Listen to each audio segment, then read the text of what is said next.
ঠাকুর শ্রী শ্রী রামকৃষ্ণের কথা। সাধু সেবায় দানে শ্রীরামকৃষ্ণের বরাবরই আগ্রহ। মথুরবাবুকে দিয়ে তিনি যেমন এসব করিয়েছেন, নিজের ভক্তদেরও এ বিষয়ে উৎসাহিত করেছেন।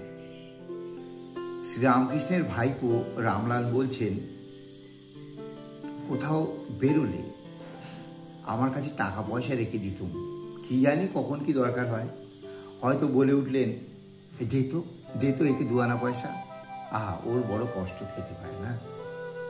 পঞ্চবটিতে একবার কয়েকজন পশ্চিমের সাধু এসেছেন। এক ভক্ত দক্ষিণেশ্বরে শ্রীরামকৃষ্ণের কাছে কয়েকদিন ছিলেন। ওই ভক্তকে তিনি বললেন, দেখো, সাধু সেবা করা ভালো, কি বলো? ভক্তটি বললেন, আগে হ্যাঁ। তিনি সাধু সেবার জন্য টাকা দিলে তারা চাল ডাল এসব কিনে রাঁধলেন।